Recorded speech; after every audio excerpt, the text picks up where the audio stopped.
The legion advances in perfect formation, shield to shield, thousands of hobnailed sandals striking the ground in the same rhythm.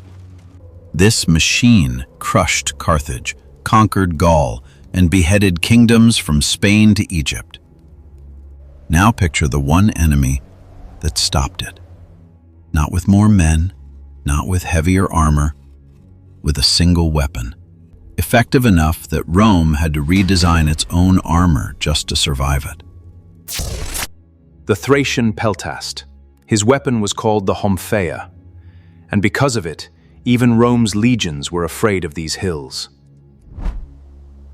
Stick around. The way Rome eventually dealt with this is going to change how you think about Roman power. We're taught that Rome was invincible, that the legion had no weaknesses. But the records hold something Roman historians preferred to skip over. The legions couldn't outmarch this enemy, couldn't surround him, and worst of all, couldn't predict his next move. The reason is simple. Fighters who moved like ghosts through mountain terrain, carrying a weapon that could shatter bones straight through a Roman shield. The discipline that made the legion unbeatable on open ground turned against it in the Thracian hills. We're going through this tactic step by step, and you'll see why even the strongest infantry in the ancient world chose to go around these mountains instead of taking them. Forget what you know about Roman dominance, just for a minute. While the legions swallowed the Mediterranean one kingdom at a time, a force was building in the northern hills that the textbooks barely mention. Elite Thracian cavalry and light infantry, dismantling Roman formations without outnumbering them, through timing and through fear. This is a clash that rattled soldiers everyone considered unbreakable, and it left a mark on how war was fought across the ancient world. Before we go on, a small favor. Subscribe if you're into this. This channel digs into stories from the ancient world the textbooks skip. And drop a comment. Had you heard of the Rhomphaia before this video?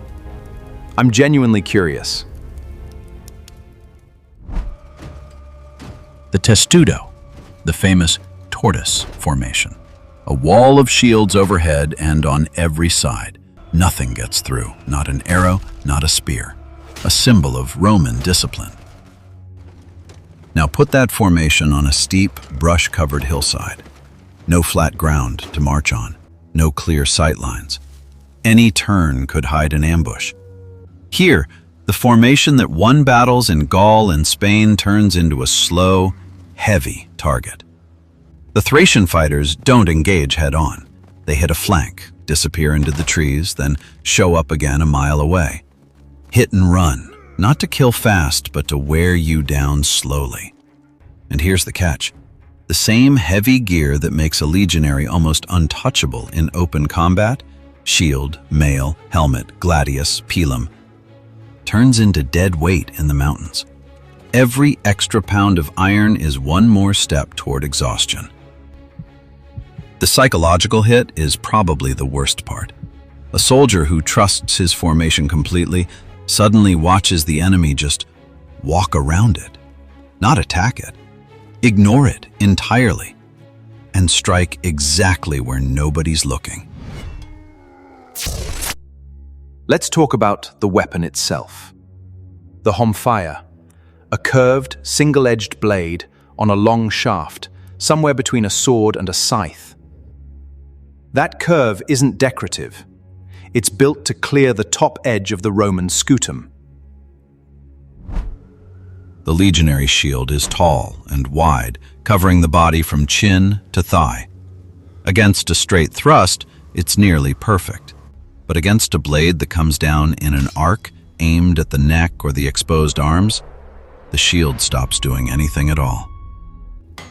Thracian smiths spent years refining how they tempered steel. What they ended up with was a blade that was both flexible and brutally sharp, well past what Roman bronze weapons could do at the time. A blade like that goes through a helmet, cuts clean through a spear shaft, takes off a limb in one swing. And the effect in close combat isn't a wound in the normal sense.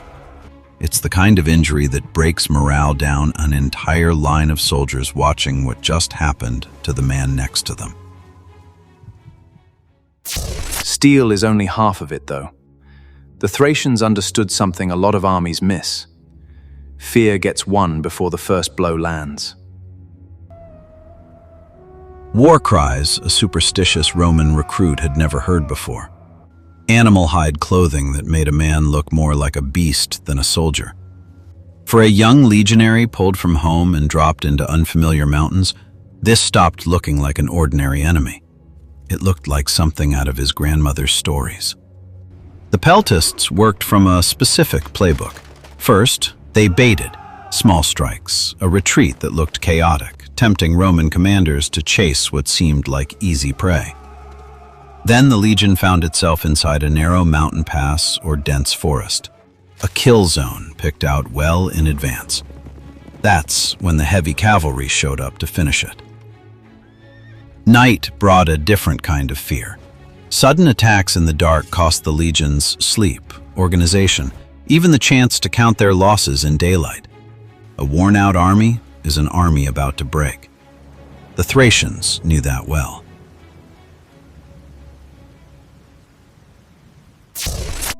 Before we get to the battlefields, a quick detour.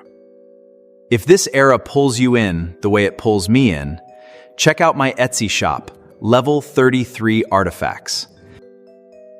I put up digital poster photos, prints, wallpapers, and vintage maps inspired by exactly these kinds of stories. Links in the description. Every order helps me keep making videos, like this one. Let's look at the specific clashes where Thracian intervention nearly turned the outcome, even against Rome's most experienced generals. There are cases where Roman commanders underestimated how fast the Thracians could pull back and pushed their men into chasing them too far. They found out too late that the fleeing enemy had led them straight into a trap. The mountain geography up north turned into a nightmare for Roman planning generally. Over time, the legions gave up on total conquest and settled for containment instead. Forts, frozen borders, and the quiet admission that some mountains just weren't worth the fight. And this might be the most interesting part of the whole story. The moment Rome basically admits defeat, it just does it its own way, by changing. Roman helmets got wider cheek guards and reinforced upper edges, built for one job, stopping the kind of overhead strike the Rhomphaia was made for. Arm guards showed up too, gear the legion simply hadn't needed before. The real shift came later though. Rome stopped trying to crush the Thracians and started hiring them instead. Thracian Cavalry became some of the most valued auxiliary troops in the whole empire. People whose tactics had terrorized the legion years earlier were now guarding its borders.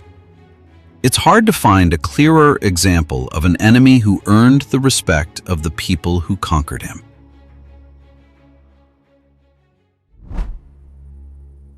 The story of the Thracian Peltast isn't really about one weapon. It's about something bigger. Raw power doesn't mean much if you can't handle an opponent who's faster and smarter than you. Rome conquered the Mediterranean, but in these northern hills it learned something no legion forgets. The most dangerous enemy usually isn't the one standing in front of you. It's the one you never see coming. If this one kept you watching this far, subscribe. The next video is about another power Rome had to back down from.